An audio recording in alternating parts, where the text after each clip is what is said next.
후보 재선출 절차를 밟던 국민의힘이 전 당원을 대상으로 한덕수 예비후보로 대선 후보 교체 찬반 의견을 물었지만 반대 의견이 많아 부결됐습니다. 국민의힘은 어젯밤 11시 긴급 비상대책위원회 회의를 열고 이런 내용의 안건을 의결했습니다.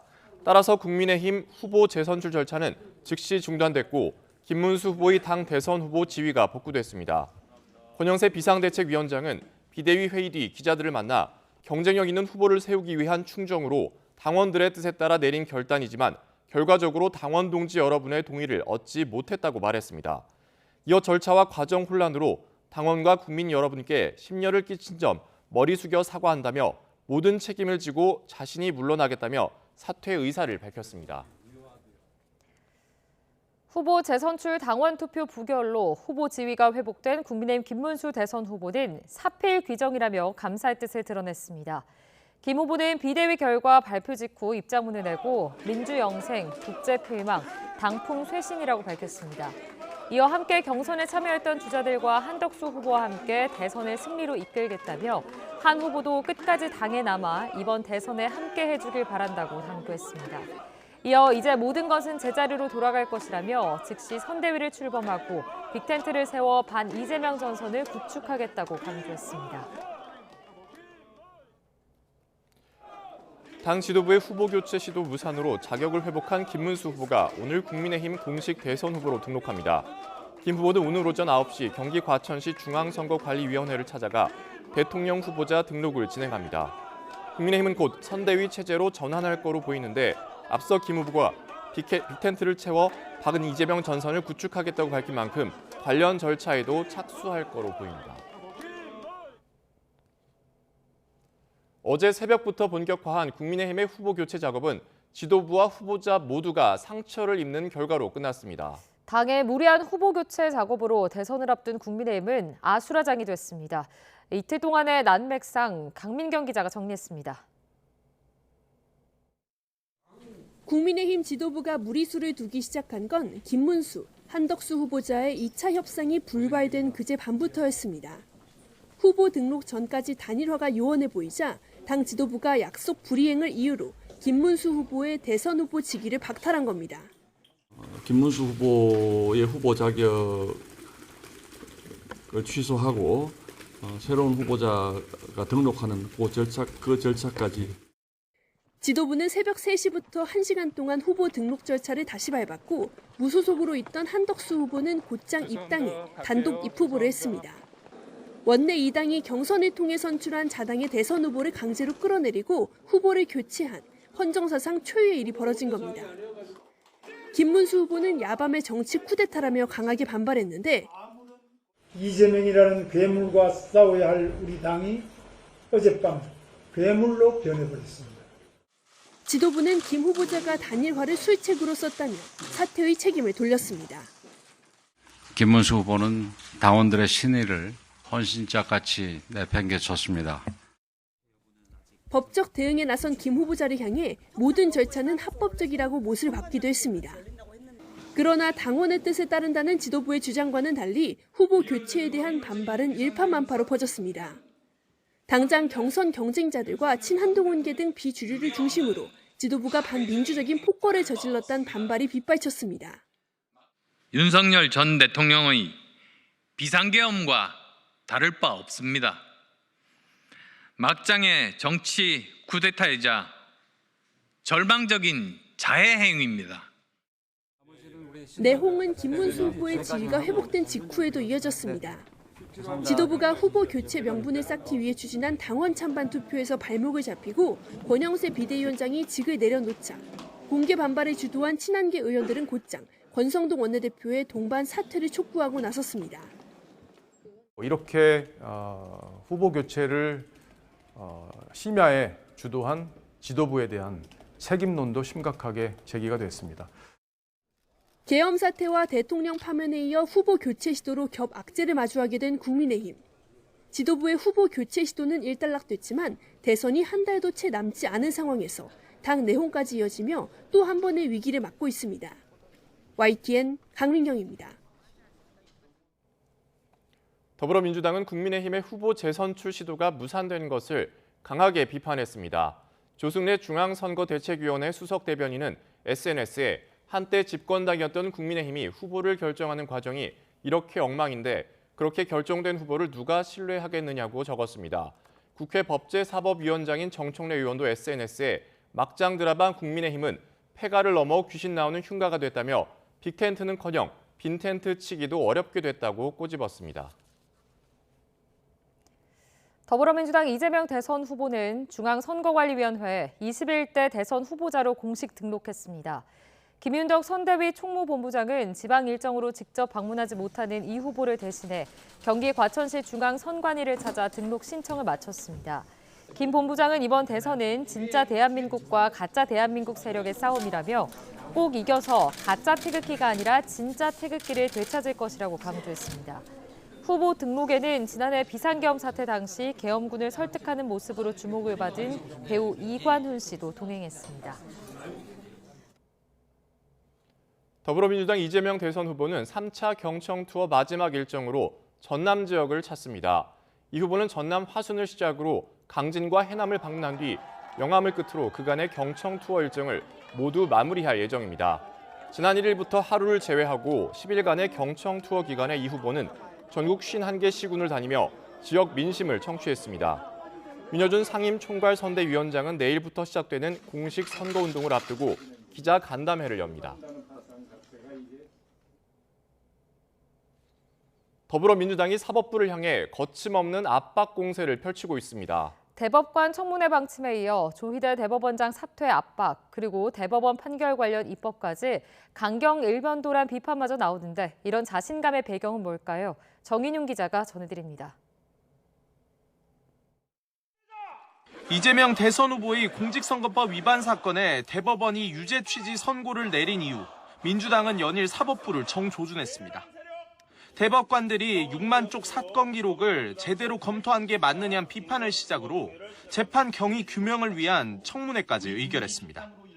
대법원에 의한 대선 개입, 정치 개입에 대해서는 그 과정에 대해서 면밀히 확인할 필요가 있다는 것을. 이 후보가 유죄를 받은 선거법 허위사실 공표죄 구성 요건인 행위를 삭제하는 법안을 소관 상임위원회에서 통과시켰고 국민 신뢰 저하에 따른 대응 차원이라며 대법관을 기존 14명에서 100명으로 증원하는 법안도 발의했습니다.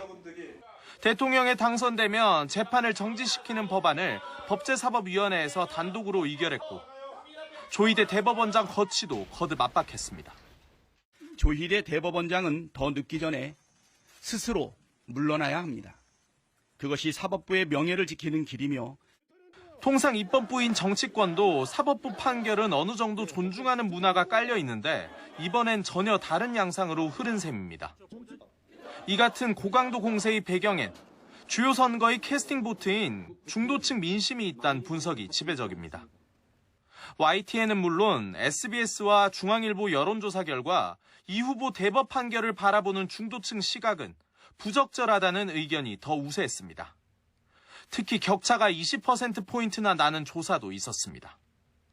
이 후보가 대통령이 되면 재판이 정지되는지를 묻는 여론조사를 봐도 YTN과 SBS, 서울경제 모두 중도층은 멈춰야 한다는 응답이 오차 범위 밖에서 더 높은 것으로 집계됐습니다. 다만 민주당이 바라는 대로 이 후보 파기환송심 공판기일이 대선 뒤로 연기되는 결정이 나오자 강경기류의 미묘한 변화가 감지됐습니다. 조희대 특검법 발의와 선거법 개정안 법사위 처리를 보류하는 등 수위를 조절하고 나선 건데 이 역시 중도층이 거부감이 들지 않도록 숨고르기에 나선 것 아니냐는 해석도 나옵니다. 문제는 12일부터 대통령 선거가 시작되고 있습니다. 이재명 후보가 어떤 생각을 갖고 있고 어떤 비전을 제시하는지 이걸 봐야 될 거 아니겠습니까? 본격적인 선거 국면에선 정권 교체론에 힘을 싣기 위해 민주당 전략의 무게추가 사법부 공세가 아닌 정책 비전으로 옮겨갈 거란 관측도 나옵니다. YTN 정인용입니다.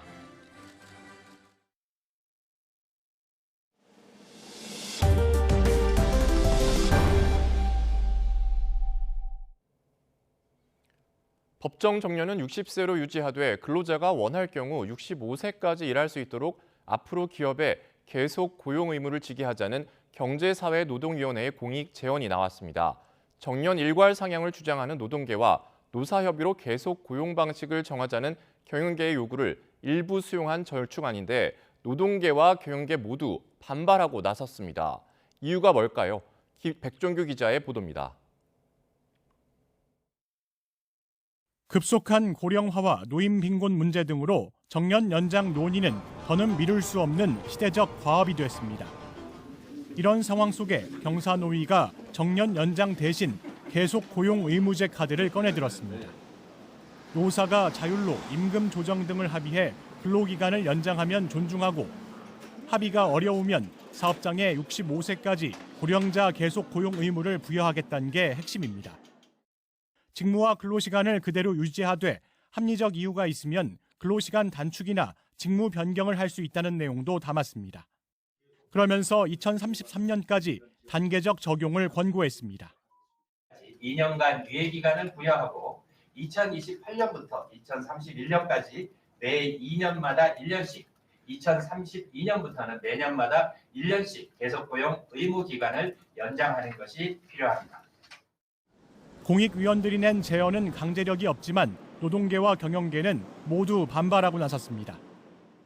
우선 노동계는 고령자 소득 공백 해소와 고용 안정을 위해 국민연금 수급 개시 연령과 법정 정년을 갖게 하는 65세 정년 연장안 도입이 필요하다고 재차 강조했습니다. 경영계는 재고용 의무 강제는 사실상 정년 연장과 다름없고 정작 핵심인 임금체계 개편 방안은 빠져 있다며 받아들일 수 없다는 입장입니다. 서로 간극만 확인한 셈인데 학계와 시민단체 전문가들은 노인 연령 기준을 70세까지 올리고 더불어 고용기간도 늘려야 한다고 거듭 촉구하고 나섰습니다. 지지부진한 정년 연장 논의 해결의 공은 결국 차기 정부의 몫으로 남게 됐지만 입장차가 커 진통이 계속될 것으로 보입니다. YTN 백종규입니다. 서울을 비롯한 전국 모든 버스 노조가 내일 일제히 조정 신청을 내기로 했습니다. 이 조정이 결렬되면 28일 동시 파업에 돌입하겠다는 건데 통상임금 판례를 둘러싼 분쟁이 확산하는 양상입니다. 김연아 기자가 보도합니다. 전국 22개 지역버스 노조들이 내일 동시에 임단협 조정 신청을 냅니다. 서울 버스노사의 쟁점인 통상임금 관련 임금체계 변경 문제가 전국 이슈로 확대되는 겁니다. 앞서 서울시는 현재 임금체계에서 통상임금 판례를 따르게 되면 연간 1,700억 원을 추가 부담하게 될 것으로 전망했습니다. 또 기본급 상승에 따라 수당도 오르면서 버스에 투입할 재정이 눈덩이처럼 커질 거라고 우려합니다. 하지만 노조는 통상임금 문제는 사법 판단을 구할 문제로 임단협 대상이 아니라고 일축했습니다. 게다가 개별 사업장별로 어떤 상여금이 통상임금에 포함될지 법정 공방이 이어지는 상황에서 사측이 일반 계산한 통상임금 상승분을 전제로 임금 체계를 불리하게 바꾸려 한다며 반발이 큽니다.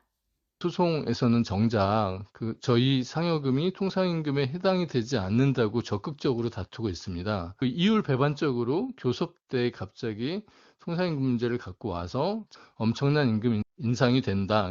하지만 사측에선 기존 임금 체계에 바뀐 통상임금 판례를 적용하면 인건비를 감당할 수 없고 임금 개편이 늦어지면 그만큼 추후 감당해야 할 통상임금 부담분도 늘어 개별 판결 결과를 기다리기 어렵다는 입장입니다. 노조는 올해 20% 이상 임금을 한꺼번에 올리자는 겁니다. 이는 서울시의 재정 악화와 시민들의 부담으로 전가됩니다.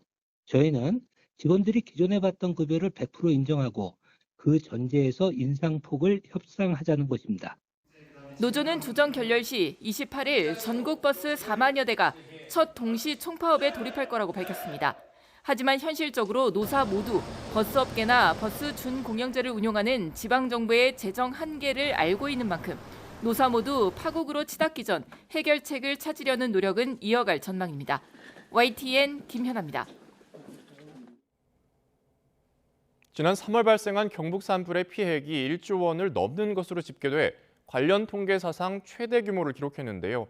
이 정부가 비슷한 규모로 복구비를 편성해 피해 주민 지원에 나섰습니다. 허성준 기자가 보도합니다. 산을 집어삼킬 듯 시뻘건 불길이 치솟습니다. 바람을 타고 불씨가 수십 미터를 날아다닙니다. 한순간에 집이 불타고 마을은 폐허로 변했습니다. 아이고 평생 일관하는 거 이제 우리 뭐 살면서 그지요. 이거밖에 남는 게 없어요. 먹고 살고 이것만 가지고 지금 살다가 이거 다 없으면 우리 뭐 먹고 살아? 지난 3월 의성에서 시작된 산불은 강풍을 타고 안동과 영양, 영덕 등 경북 북부를 휩쓸었습니다.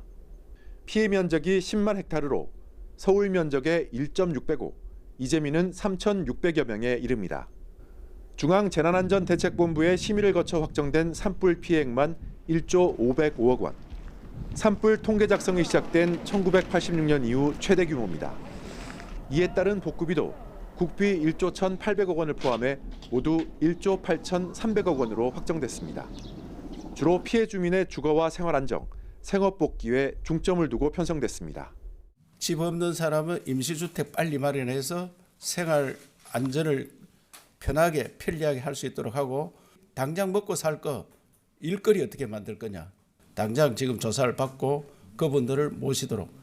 경상북도는 산불로 주택이 완전히 탄 경우 추가 지원금과 기부금을 포함해 최소 1억 원 이상 지원할 계획입니다. 또 마을 단위로 주택을 재건하는 등 지역 공동체 회복을 위한 사업을 대대적으로 추진할 방침입니다. YTN 허성준입니다. 어제 오후 6시 10분쯤 강원 속초시 외홍치항 방파제에서 60대 부부가 바다로 빠졌습니다. 속초해양경찰서는 연안 구조정 등을 출동시켜 40여 분 만에 이들을 구조했습니다. 병원으로 옮겨진 부부는 건강에 이상이 없는 것으로 확인됐습니다. 해경은 아내가 바다로 추락하자 이를 구조하려던 남편도 이어 빠진 것으로 보고 정확한 사고 경위를 조사하고 있습니다. 우리 경제 성장 잠재력인 잠재 성장률이 이대로 가다간 불과 22년 뒤 마이너스가 될 것이라는 경고가 나왔습니다. 경제가 역성장한다는 이야기는 전체 소득과 국가의 기능이 훼손됐다는 이야기죠. 막을 방법은 있는데 문제는 실천입니다. 이승은 기자가 보도합니다. 팬데믹 이후 몇 년간 미국 경제는 고금리 고물가 속에서도 다른 선진국의 2배가 넘는 나홀로 성장을 누렸습니다. 파이낸셜 타임즈는 그 배경으로 높은 생산성을 들었습니다. 미국의 시간당 노동 생산성은 2022년 기준 91.5달러로 우리나라의 2배에 육박합니다. 우리나라는 OECD 38개국 가운데 33위로 최하위권입니다.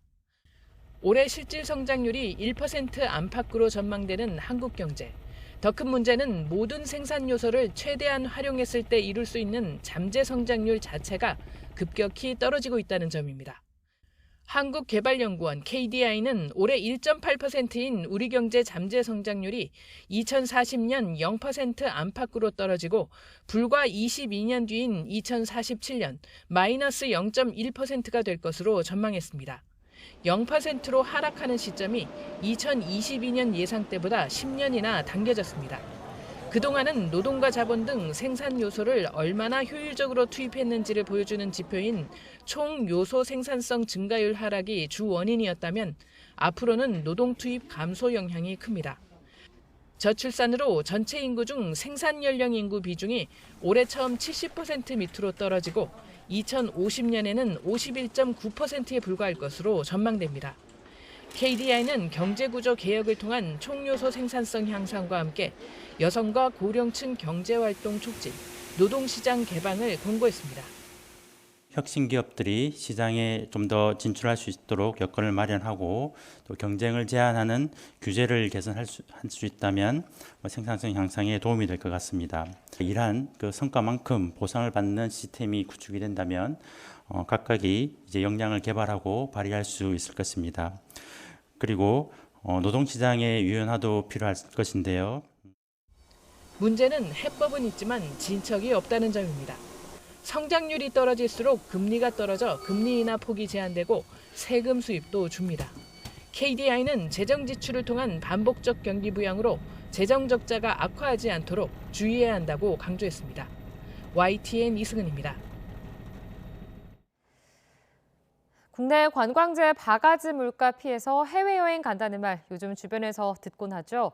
실제 통계로도 확인이 됐습니다. 국내 여행은 줄지만 해외여행 수요가 늘어나고 있는데요.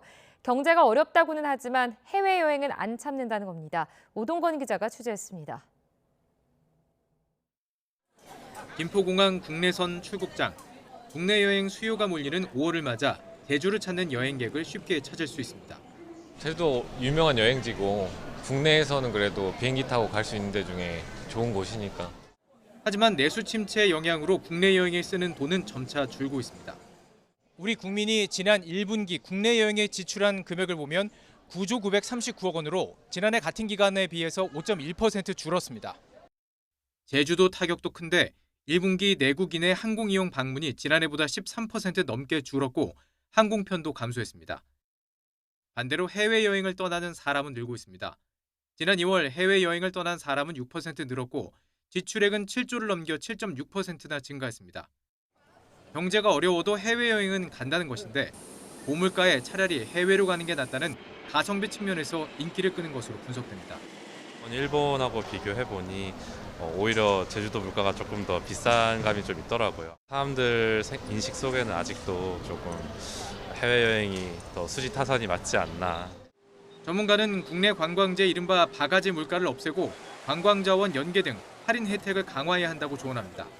호텔이라든가 음식점이라든가 또는 재래시장이라든가 이런 관광지의 상품들을 다 이용했을 때 링크가 돼가지고 이들에게 할인을 줄 수 있는 이런 방식. 비싼 국내 여행을 2번 갈 돈으로 해외여행을 1번 가겠다는 목소리까지 나오고 내수 진작을 위한 황금 연휴에는 공항으로 몰리는 현실. 국내 관광의 경쟁력을 살리기 위해 어떻게 해야 할지 고민해야 할 시점입니다. YTN 오동건입니다. 국내 주유소의 휘발유 평균 가격이 13주 만에 상승했습니다. 한국석유공사 유가정보시스템 오피넷에 따르면 5월 첫째 주 전국 주유소 휘발유 평균 판매가는 1,639.8원으로 직전주보다 리터당 4.3원 올랐습니다. 앞서 주유소 휘발유 평균가는 12주 동안 하락했습니다. 경유 평균 판매 가격도 전주보다 4.2원 오른 1,506.6원으로 집계됐습니다. 대한석유협회 관계자는 국내 유류세 인하율이 축소됐지만 국제 제품가와 환율 하락이 유류세 환원분을 상쇄해 가격 오름폭이 크지 않았다며 이번 주도 보합세를 보일 전망이라고 밝혔습니다. 북한이 2달 만에 미사일 여러 발을 쏘며 도발 행위를 재개했는데 쿠르스크 파병 경험을 실제 전략 전술에 반영하는 게 아니냐는 지적이 나옵니다. 우크라이나 전쟁에서 러시아가 핵을 앞세워 서방의 참여를 억제한 뒤 재래식 전력으로 전세를 주도했는데 이번 북한의 도발이 이를 꼭 빼닮았다는 겁니다. 박희재 기자가 분석했습니다. 미사일 2발이 불꽃과 연기를 내뿜으며 상공으로 솟구칩니다. 지난 8일 북한이 원산 일대에서 동해상으로 단거리 탄도미사일을 발사하는 모습입니다. 북한은 핵무기 종합관리체계, 핵방아쇠에 따라 장거리포와 미사일 체계 운용을 숙달하기 위한 절차라고 주장했습니다. 훈련은 국가 핵무기 종합관리 체계에 따라 상기, 포 및 미사일 공격 체계들을 운용하는 절차에 해당 구분대들을 숙달시키는 데 목적을 두고 진행됐습니다. 그런데 전문가들은 이번 도발에서 북한이 추구해왔던 핵 전력의 용도가 미묘하게 바뀐 게 아니냐는 주장을 내놓았습니다. 미국 억제용이라는 주장을 내놓다가 최근엔 핵으로 엄포를 놓고 발전된 재래식 무기를 활용하는 공세적인 면을 강조하고 있다는 겁니다. 우크라이나 전장에서 러시아가 핵 위협으로 서방 개입을 억제하면서 재래 무기로 막판 전세를 주도한 점을 북한이 학습한 결과로 풀이됩니다. 우크라이나 전쟁의 어떤 경험을 상당 부분 반영해서 전쟁 억제 전략과 전쟁 수행 전략이라는 두 개의 전략으로 보다 체계화된 방식으로 이거를 이제 접근하고 있다라는 것을 오늘 이제 보여준 거죠. 실제로 이번에 북한이 발사한 거로 알려진 이스칸데르급 미사일과 초대형 방사포는 전술핵이나 재래식 무기 모두 운용이 가능한 체계로 평가됩니다. 이 때문에 전문가들은 김정은 국무위원장이 전술 핵무기 체계 운용 공간을 확장하겠다는 표현에 특히 주목해야 한다고 강조합니다. 북한이 핵과 재래식 무기 운용 방법을 다양화하며 대남, 대미 전략과 전술에 변화를 주고 있다면 북핵 억제에 집중된 한미 대응 전략도 더 촘촘해져야 한다는 목소리가 커질 것으로 보입니다. YTN 박희재입니다. 우크라이나와 서방이 러시아의 제재를 압박하며 조건 없는 30일 휴전을 수용하라고 요구한 가운데 러시아는 우크라이나에 대한 무기 공급부터 중단하라며 부정적인 입장을 밝혔습니다. 우크라이나 외무장관은 현지 시간으로 10일 우크라이나와 동맹국들이 오는 12일부터 최소 30일간 러시아와 조건 없이 휴전할 준비가 됐다고 SNS를 통해 밝혔습니다. 하지만 러시아는 휴전에 앞서 우크라이나에 대한 무기 공급부터 중단하라고 요구했습니다. 크렘린군 대변인은 미국 ABC 방송과의 인터뷰에서 러시아가 휴전에 동의하기 전에 우크라이나 동맹국들의 무기 공급이 중단돼야 한다고 말했다고 로이터 통신이 전했습니다. 인도와 파키스탄이 무력 충돌 사흘 만에 미국의 중재로 전면 휴전에 합의했습니다. 하지만 인도 정부는 휴전 발표 몇 시간 만에 파키스탄이 협정을 어겼다고 주장해 불안한 상황은 계속되고 있습니다. 이경아 기자가 보도합니다. 핵무기를 보유한 인도와 파키스탄의 군사적 충돌은 전면전 직전에야 멈춰섰습니다. 사흘 동안 양측이 공격을 주고받으며 민간인 수십 명이 숨진 뒤입니다. 휴전 소식을 들은 주민들은 일제히 환영하며 안도했습니다. बहुत ही एक अच्छा इनिशिएटिव है क्योंकि पिछले कहीं एक दिनों से जो motor shells missiles drone attacks हो रहे थे उसने तमाम सांस भी ले पा रहे हैं और ये चीज़ इसलिए अच्छी है कि गवर्नमेंट के लिए भी अच्छी है क्योंकि अगर वॉर होती तो हमारा देश 10 साल पीछे 지난 7일 인도는 파키스탄 9곳에 대한 미사일 공격을 감행했습니다. 지난달 인도령 카슈미르에서 벌어진 총기 테러 배후로 파키스탄을 지목하며 26명이 숨진 데 대한 보복이라고 주장했습니다. 사흘 뒤 파키스탄도 인도의 미사일 저장 시설과 공군기지 등을 겨냥한 군사작전에 들어갔습니다. 보복이 보복을 부르는 악순환은 미국이 중재에 나서면서 빠르게 진정됐습니다. 트럼프 미국 대통령은 휴전 소식을 자신의 SNS로 가장 먼저 알리고 두 나라가 상식과 큰 지혜를 발휘했다고 평가했습니다. So if India is otherwise distracted and engaged in a conflict with Pakistan, it will be much less capable of playing that role as strategic partner to the United States. And so there are broader geopolitical implications to this as well. 하지만 극적인 휴전 선언 몇 시간 뒤 인도령 카슈미르 지역 도시에서 수차례 폭발음이 들렸다고 현지 관리들은 전했습니다. And we take very, very serious notice of these violations. We call upon Pakistan to take appropriate steps to address these violations. 앞서 마코 루비오 미 국무장관은 휴전과 함께 양국이 중립적인 장소에서 광범위한 의제를 놓고 논의를 시작하기로 합의했다고 발표했습니다. 파키스탄이 협정을 위반했다며 비난하는 인도가 이 대화에 과연 적극적으로 나설 것인지 불안한 휴전이 이어지고 있습니다. YTN 이경아입니다. 관세 전쟁으로 교역 관계를 사실상 단절한 미국과 중국의 고위급 인사들이 처음으로 얼굴을 맞대고 갈등을 풀기 위한 협상을 벌였습니다. 스위스 제네바에서 열린 첫 회의에서 진전이 있었는지 구체적인 내용은 알려지지 않고 있는데 양측은 11일 회의를 재개하기로 했습니다. 뉴욕에서 이승윤 특파원입니다. 스콧 베센트 미국 재무부 장관과 허리펑 중국 국무원 부총리가 이끄는 양국 대표단이 세계무역기구 본부가 있는 스위스 제네바에서 만났습니다. 트럼프 미국 대통령 취임 이후 관세 전쟁을 벌이며 교역 관계를 사실상 단절한 양국 고위급이 얼굴을 맞대고 현안을 논의한 건 처음입니다.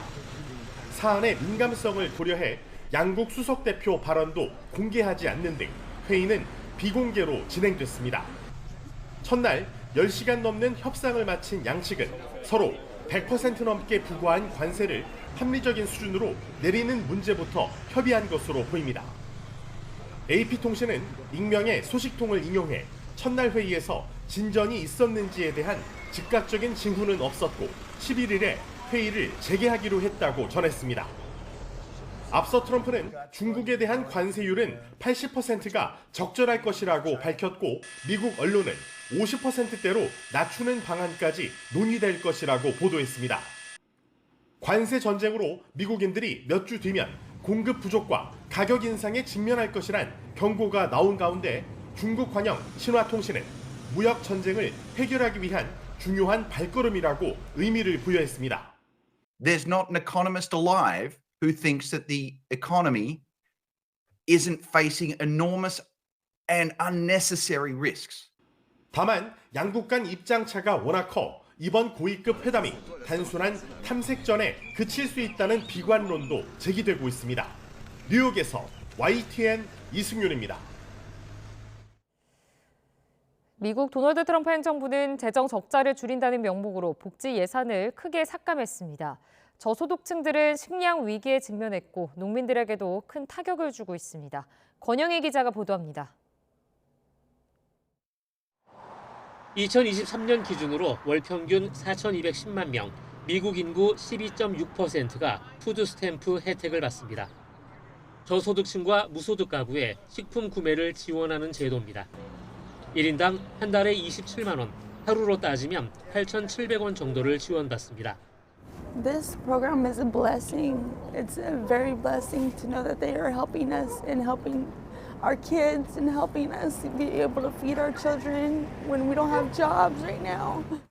식료품을 기탁받아 필요한 사람에게 지원하는 푸드뱅크는 부쩍 사람이 늘었습니다. It's hard for a retired person to get what you need in what I say with food. Because you have to also pay for the rent, you have to pay for your medications. 요즘엔 생활이 빠듯해진 중산층들도 많이 찾습니다. Even people who have full-time jobs. I mean, my husband, he works full-time. He has a quote-unquote good job, but I mean, it's the military, and even the military can't afford things. 저소득층을 위한 이런 프로그램이 위기에 처했습니다. 트럼프 행정부가 연방 자금을 삭감하거나 동결해 10억 달러, 우리 돈 1조 5천억 원의 지원금이 끊기게 됩니다. So it's a really significant drop-off that we're seeing since the impacts of everything that's happening at a federal level. 농산물을 안정적으로 판매할 수 있었던 주요 시장을 잃은 농민들에게도 타격이 큽니다. This community is going to affect too much that even we could just stop doing business because the area that we are is just like that. 미국 식료품 물가는 지난 5년 동안 28%나 올랐고 미국인 13.5%는 식량을 제대로 구하지 못해 위기감을 느끼고 있습니다. 전문가들은 이번 예산 삭감이 단순한 복지 예산 축소를 넘어 미국 전역의 식량 안보 위기를 심화시킬 것이라고 경고합니다. YTN 권영입니다. 새 교황 레오 14세가 자신은 하느님과 형제들을 섬기는 겸손한 종이라며 교황이라는 직책은 특권이 아닌 봉사하는 자리라고 강조했습니다. 레오 14세 교황은 현지 시각 10일 바티칸 시노드홀에서 추기경들과 만나 여러분은 제 능력을 넘어서는 역할을 수행하도록 도와주고 있다며 저는 단지 겸손한 종일 뿐이라고 밝혔습니다. 레오 14세 교황이 모든 추기경을 한 자리에서 만난 것은 지난 8일 제267대 교황으로 선출된 이후 처음입니다.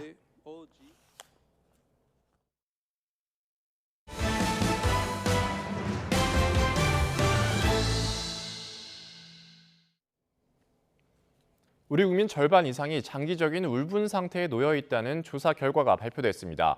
세상이 불공정하다고 느낄수록 울분 정도가 높은 것으로 나타났는데 비상계엄 사태와 같은 최근 정치 상황도 사람들의 심리에 영향을 미친 것으로 해석됩니다. 정현우 기자가 보도합니다. 답답하고 분한 감정이 들 때 사람들은 울분이 치민다고 말합니다. 울분이요? 열심히 했는데 한 만큼 결과가 안 나왔을 때 화도 나고 슬프기도 해서 그때 울분 많이 느끼는 것 같아요. 그런데 우리 국민 절반 이상이 장기적 울분 상태라는 조사 결과가 나왔습니다. 서울대 보건대학원 연구진이 성인 1,500명을 상대로 설문조사한 결과를 보면 울분 정도가 중간 수준인 경우가 42.1%, 심각 수준이 12.8%로 나타났습니다. 둘을 합친 장기적 울분 상태는 54.9%였습니다. 사회가 공정하지 않다고 믿을수록 울분 정도가 높게 나타나는데 세상이 기본적으로 공정하다고 생각하느냐는 질문에 그렇지 않다고 답한 비율은 70%에 달했습니다. 그러니까 자산소득이죠. 그것을 이겨낼 수 없는 환경, 열심히 노력했는데 그 이상의 것을 가질 수 없고 공정하게 부의 배분이 되고 있다고 생각하진 않아요. 울분을 느끼게 하는 원인 1위는 입법, 사법, 행정부의 비리나 잘못 은폐, 2위는 정치 정당의 부도덕과 부패가 꼽혔습니다. 지난해 말 비상계엄 사태로 인한 혼란이 이런 판단에 영향을 미쳤을 거란 해석도 나옵니다. 한국의 지금 정치적인 상황도 조금 더 사람들에 대한 울분을 조금 더 크게 키우지 않았나 싶습니다. 가중된 피로감을 느끼는 게 아닌가라고 생각이 듭니다. 이런 사회적 울분 정도를 낮추기 위해선 먼저 사회가 공정하다는 믿음이 회복돼야 한다는 지적입니다. 기본으로 챙기고 있던 신념을 깨거나 위배할 때 모욕감이나 배신감 같은 거와 함께 분노가 일어나는 것을 울분이라고 보거든요. 특히 정치적인 사안이 사람들이 울분을 느끼는데 큰 영향을 미칠 수 있다는 점에서 정치권의 변화 노력이 필요하다는 조언도 나옵니다. YTN 정윤우입니다. 사람이 곧 하늘이라는 인내천, 즉 평등 사상의 정신을 널리 알린 동학농민혁명이 일어난 지 올해로 131년이 됐습니다. 어제 전북 정읍에서는 동학 관련 각종 행사가 이어졌고 오늘 오전에는 정부 차원의 국가 기념식이 열립니다. 오점곤 기자가 취재했습니다. 동학혁명의 중심 전라북도 정읍. 정읍천을 따라서 길게 행사장이 펼쳐졌는데 억압에서 피어난 불꽃 동학농민혁명 131주년을 기념하는 공간입니다. 그날의 몸짓을 한 주제의 댄스 경연대회. 다른 춤 경연대회 같은 경우에는 댄서분들만 모여서 같이 경연을 했었는데 이번 대회는 이제 다른 시민분들과 함께 다 같이 즐길 수 있는 게 참 좋은 의미인 것 같아요. 비가 오락가락하면서 일부 행사 장소가 실내로 옮겨지기도 했지만 농악 경연대회와 국악 버스킹, 축하 공연 등 지역 주민들과 관광객의 즐길 거리가 곳곳에서 펼쳐졌습니다. 또 페이스 페인팅과 동물 체험 등 직접 참여할 수 있는 프로그램도 곳곳에 마련됐습니다. 아이와 함께 체험도 하고 이렇게 좋은 자리에서 함께 어울리면서 공부도 하고 공연도 보니까 되게 기분이 좋아요. 이름 없이 쓰러져간 무명 동학 농민군을 위한 위령제, 그리고 해외 인사들까지 참여한 혁명도시 연대회의를 통해서는 동학의 정신 그리고 의미를 되새기는 시간도 가졌습니다. 기념공원에서 하던 행사가 지금 시내에서 하게 됐는데요.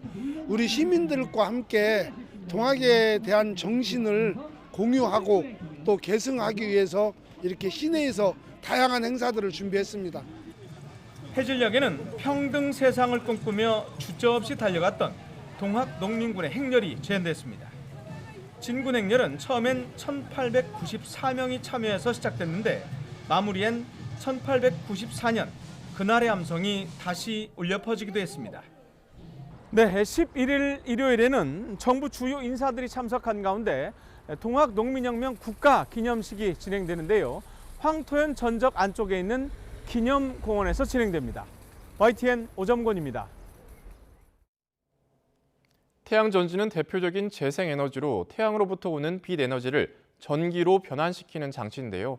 국내 연구팀이 새로운 공정으로 가볍고 유연하며 세계 최고 효율을 자랑하는 태양 전지를 개발했습니다. 임늘솔 기자가 보도합니다.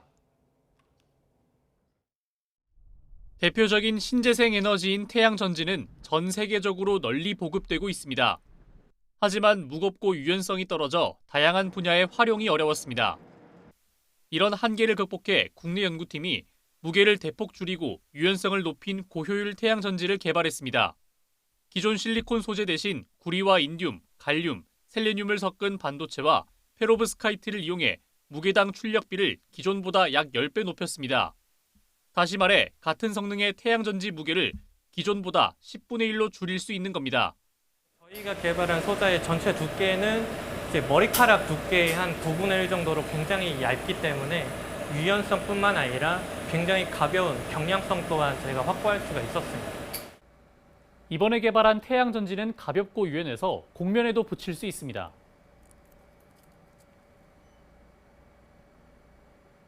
연구팀은 기존의 태양 전지와 달리 유리기판을 분리하는 리프트 오프 공정을 통해 유연성을 높였습니다. 실험 결과 태양 전지를 10만 번 정도 구부려도 90% 이상의 효율을 유지했다고 밝혔습니다. 리프트 오프 공정을 적용해서 기존의 유연 태양 전지를 만드는 공정보다 제작 편의성을 크게 향상시켰고요. 기존의 세계 최고 효율인 18.1%에서 23.6%까지 크게 향상을 시킬 수가 있었습니다. 가볍고 유연한 태양 전지는 공면이 있는 차량이나 항공기 등 다양한 분야에서 활용할 수 있을 것으로 기대됩니다. 우주라든가 인공위성에 쓸 수 있는 초경향 유연 태양 렌즈를 개발해서 기술을 축적시킬 생각이고요. 추가적인 연구를 통해서 안정성 향상 연구, 대면적화 기술 연구를 추진할 계획입니다. 이번 연구 결과는 에너지 재료 분야 국제 저명 학술지인 줄 3월호에 실렸습니다. YTN 사이언스 임늘솔입니다. 한국은 e스포츠 분야에서 세계적인 위상을 떨치고 있습니다.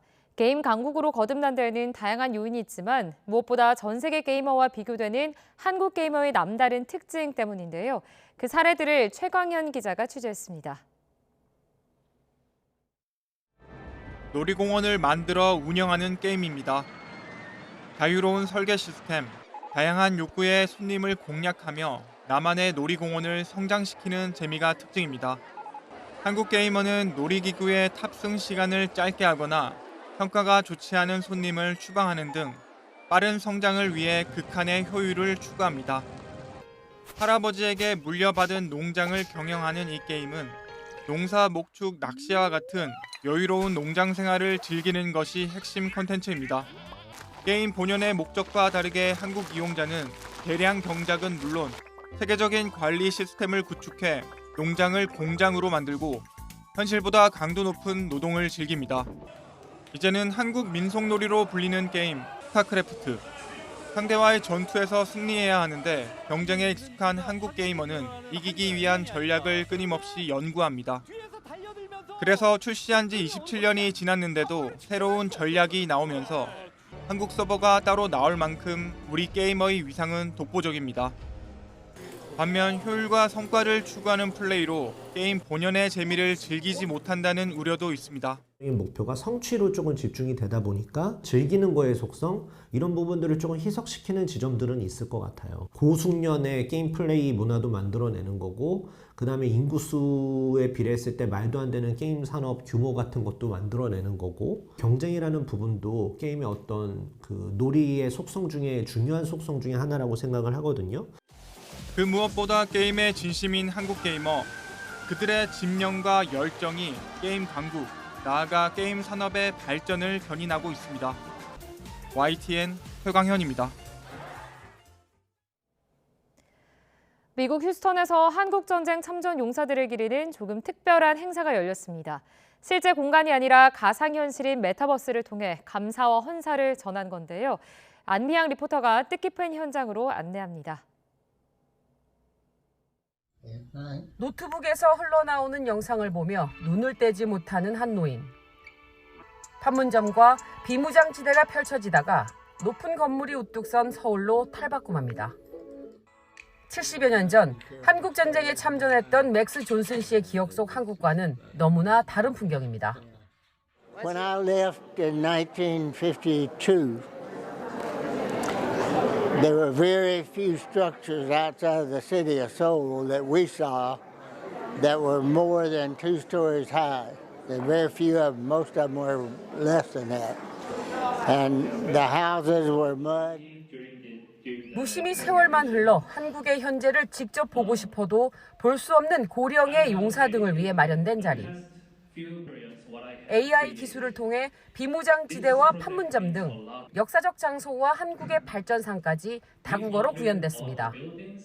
10대, 20대들이 충분히 관심을 갖고 또 외국인들도 한국의 K-팝을 넘어서 역사와 그리고 한미동맹에 대해서 배울 수 있는 기회를 제공하고자. 현장에는 참전용사 후손과 대학생, 한인 동포 등 150여 명이 함께해 의미를 더했습니다. 대한민국의 평화와 민주주의를 지키기 위해 청춘을 바쳤던 참전용사의 헌신은 젊은 세대에도 큰 울림이 됐습니다. The areas of South Korea looked like before the war, and then what's happened with those same areas now, you know, so that they can see, look, we did fight in the war and we did stop the North Koreans from taking over the South Korean area, and look at what has happened now that the South Koreans were able to stay free. 한미 동맹의 가치를 되새기고 세대를 넘어 마음을 잇는 특별한 만남이었습니다. 미국 휴스턴에서 YTN월드 안미양입니다.